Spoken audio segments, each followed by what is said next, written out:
Right. Well, not to sound cynical, but if this does escalate into a more severe military situation from an industrial level that impacts silver in a number of ways, first and foremost, war is good for silver.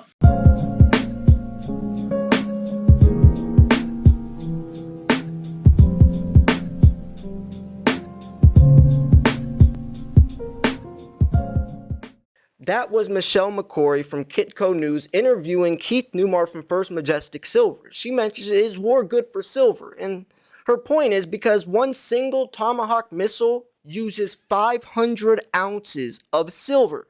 Single one. Now, that's a great interview. They talk about the industrial sector. They talk about green energy and how there's not a sufficient supply of silver for all that.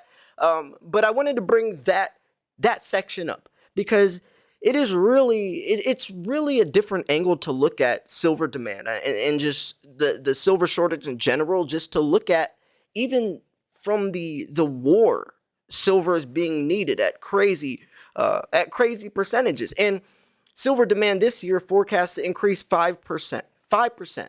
Now, imagine what percentage that's going to be in 10 years from now when the entire world goes green. It's going to be insane. I can't even imagine how many millions of ounces we're going to need, or billions of ounces at that, as we exceeded 1.12 billion ounces this year alone.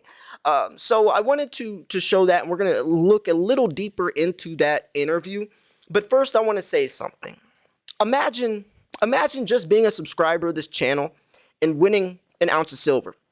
Imagine just being a subscriber and every month having an opportunity to win some silver, just simply by clicking subscribe. Well, that's a reality. I pick a random subscriber every single month to give an ounce of silver away to. All you got to do is be subscribed. I also am doing a huge silver unboxing in the following week. And not only unboxing that, but I'll be giving some of that silver away in celebration of hitting 55,000 subscribers. So you definitely want to be subscribed. Plus, I post daily videos. War is good for silver. As cynical and as deranged as that sounds, correct me if I'm wrong, but a number of weapons, including Tomahawk missiles, use a lot of silver. We were chatting about this earlier, and about 500 ounces of silver goes into each Tomahawk missile. So what is the industrial case for silver in a war climate? Yeah, well, first off, what a waste of silver. Having that silver spread all over the place is a terrible use. I'd rather that silver go into, the green energy, the green movement, and, electrifying the planet in ways that we're trying to accomplish. But, it is, you're right, used in a variety of military weapons and tools, from navigation systems to the weapons. And, it's just one more, use of the metal. We're seeing solar panels, we're seeing electric cars, now we're seeing military weaponry. On the flip side of that is the industrial use of silver may decline if we do see a global recession as a result of this conflict, if it doesn't spiral into a military escalation any more than it has, or even if it does. Certainly there's going to be an economic impact from these sanctions. And one could assume that would lead to an economic slowdown. We were already sort of toying with the possibility of a recession prior to this. What would that mean in terms of traditional silver demand on the industrial use case for everything from cars to fridges to electric appliances? Do you see that hampering that demand? Well, hopefully this stays regional. God forbid this gets more broad, throughout Europe and elsewhere around the planet. But, if it stays regional, I think, still the demand is there for solar panels. I've seen numbers as high as 140 million ounces of demand in the solar industry. We're likely going to approach 100 million ounces of demand in the automotive sector this year. These industries are moving fast to electrify the planet and get fuel combustion cars off the surface of the earth. So I don't think that's going to stop unless this war really escalates out of control. I mean, wow, talk about some good points there. I even like how he goes into, and she goes into other aspects of this entire thing, going into 140 million ounces in solar panels and 100 million ounces in EVs and all that. But first and foremost, I like how he mentions, if this war expands, God forbid it does, it can get a lot uglier. But I also like how she kind of counter argued the fact of it could slow down if things start to ease up. But I like how he even says being realistic, regardless of the war, the amount of silver we're gonna need trying to electrify the planet it's not even gonna put a dent in demand. So that's something to really put in perspective. I mean, the EV sector is moving at astronomical rates as, like he says, we try to get these fuel combustion cars off the planet, as we try to, go green with zero net emissions by the year 2040. Just the amount of silver we're going to need is just,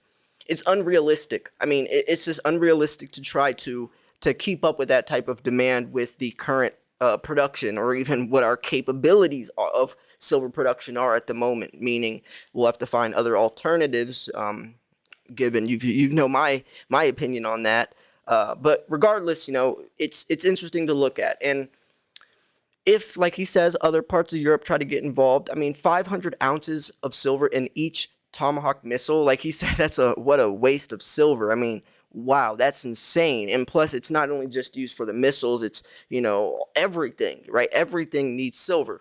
So I also wanted to go into this article because it shows some information from the Silver Institute as well, which I call them the holy grail of information, just since, when they release the numbers, that's where everyone else goes by, right? So let's look at this. I'm not going to go over what silver is, all that stuff, but it does go in. So, in fact, industrial demand for silver in manufacturing and electronics account for roughly half of all demand for this metal, unlike gold that's mainly used for jewelry and coins. So, other large demand drivers for silver include jewelry, investment. Smaller components include photography and silverware. But another major component for silver is the medical world. There's colloidal silver, which is used in medical wall paint, dental alloys. It's used in everything, right? Even dentistry, used even for this global situation with the masks, since silver has antimicrobial properties. Silver can purify water. You drop silver in water, it purifies it. So you drop silver in milk, it keeps milk fresh longer. Even back in like ancient days, they thought silver was magical. They like worshipped it since it could purify water, and for the medical uses. But also, it's not only just that. I mean, responds with other elements like no other metal does.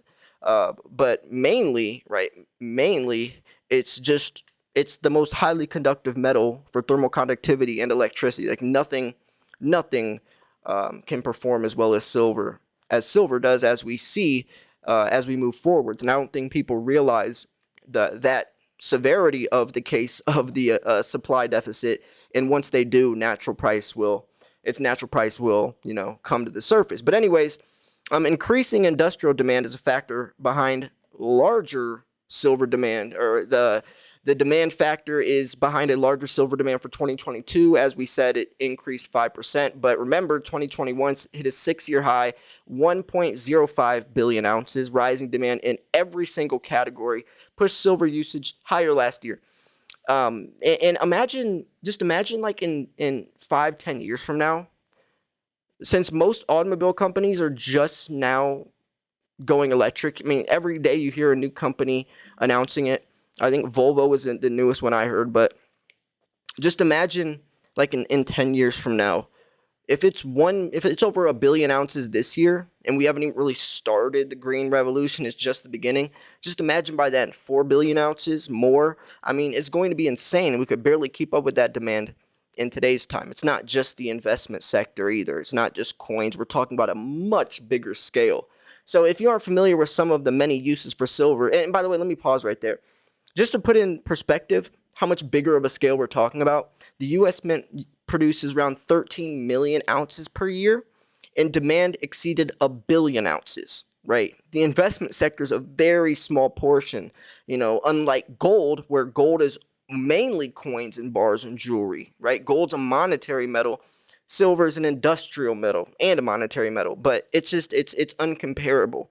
So if you aren't familiar with some of the many uses for silver in medicine, technology, electronics, you aren't alone. Applications are wide-reaching. New develops are discovered seemingly constant. I mean, it is constant, right? I remember reading an article that scientists discovered a way to make silver 40% stronger without losing any electrical conductivity. 40% stronger without losing any electrical conductivity. So here's some of the latest news from the Silver Institute. Nano silver ink printing delivers higher printing resolution. Or I think that might even go into, yeah, something along those lines. U.S. intelligence community taking notice of the ink. Doctor prescribed wound ointment containing silver. Don't be surprised if they do. Antimicrobial coatings, like I was talking about. So greenhouse gases, how silver can be used in a trio of metals. Today's price is attractive. Growing demand for long-term investors. Today's price remains at $22.50 an ounce. Analysts at Bank of America are upbeat about the prospects for silver, and yeah, according to BofA Global Research Report, the firm forecast up to $30 an ounce. And I remember 2021, Bank of America was forecasting like up to $50 an ounce. It was like Bank of America, Saxo Bank, another bank as well, and Goldman Sachs, Silver Institute. They were projecting like $30 to $50 an ounce silver by the end of 2021. Now, were they wrong? Technically, but theoretically they weren't, right? I mean, the spot price might have not been subject to their forecast, but to buy a physical ounce was, up to $50. So it's kind of funny to think of it that way, but they weren't necessarily wrong. Now, yeah, what do you think about this though? I think this article in the interview really just shows how much silver we truly do need. And even with something like the war, I mean, whether it's the war, whether it's the Green Revolution, whether it's the investment side of things, whether it's the medical world, whether it's in everything. She even said refrigerators, right? Mirrors and silver, it's insane. And I don't think that keeping up with this type of demand is realistic. And if you look deeper into that interview, they talk deeper into that. Now, I've covered the rest of that interview before, so I don't want to cover it again. But at the end of the day, they even mention it. I mean, it's not some myth or conspiracy theory anymore, guys. I mean, everyone's mentioning it. David Morgan, right? Silver guru David Morgan, Keith Newmar, Mike Maloney. There's another one as well. I don't know, but there's a lot of people that are coming out and mentioning that this type of demand is not going to be possible to be kept up with unless we find some type of solution. But there really is no solution. It's not as easy as just let's dig more silver out of the ground. We're already so far behind, and we've been cutting back production over the last 7-10 years by hundreds of millions of ounces.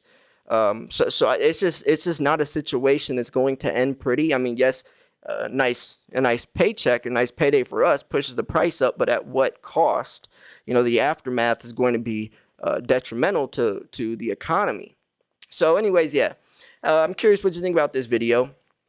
If you thought this video was 1, educational, 2, informational, 3, at least entertaining, make sure to like button. Also remember, I post daily videos. I'm doing a giveaway. I give a random subscriber an ounce of silver once a month.